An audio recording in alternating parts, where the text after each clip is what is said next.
Mount ரோட்ல செம்ம traffic. சரி லெஃப்ட் எடுத்த மாதிரி ஒருத்தன் வண்டிக்காரன் வந்து இடையில விட்டான். சரி விட்ட வேகத்துக்கு அவன்கிட்ட சரி பாத்து போங்க நீங்க. அவன் டக்குன்னு ஒய்ஃபுக்கு ஏதோனா சரி நீங்க போங்க முதல்ல ஏன் ரோட் போங்க அவனை அனுப்பிச்சு விட்டீங்கன்னா எல்லாருக்கும் நீங்க ரொம்ப முக்கியம். எல்லாருக்கும் முக்கியம். உங்க ஒய்ஃப் பார்க்க மாட்டீங்க. இல்ல அவன் என்ன எமர்ஜென்சி போறான் என்ன மாதிரி அவங்களுக்கு கழுத்து வலியோ கால் வலியோ அவனு பேசல அப்படியே அமுச்சு விட்டு வந்து வண்டி பஞ்சர் ஆகி போச்சு. எங்க வண்டி பஞ்சர் ஆச்சு? வண்டி இது ஃப்ரண்ட் வீல்ல. எங்கன்னா எங்க வண்டியில எங்கன்னு கேட்கல, எந்த ஏரியான்னு. காமெடி காமெடி இல்ல ஃப்ரண்ட் வீல் மவுண்ட் ரோட்ல ஃப்ரண்ட். எத்தனை மணிக்கு?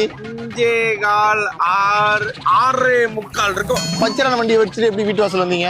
நான் சொல்ல வந்தேன் வண்டி பஞ்சர் ஆகி போச்சுல. டக்குன்னு ஃப்ரெண்டுக்கு போன் அடிச்சேன். மச்சான் எங்கடா இருக்க உடனே வா ஒரு எமர்ஜென்சி அப்படின்னு சரின்னு அவன் வந்துட்டான். எந்த ஃப்ரெண்டு? சபரி. எந்த போன்ல இருந்து போன் அடிச்சீங்க? எடுங்க பாப்போம். போன் எடுங்க. இல்ல இந்த போன் ஆஃப் ஆயிடுச்சு. அப்புறம் போன் அடிச்சேன் நான். யாரு போன்ல? ஃப்ரெண்டு போன்ல இருந்து போன் அடிச்சேன். யாருக்கு? ஃப்ரெண்டுக்கு.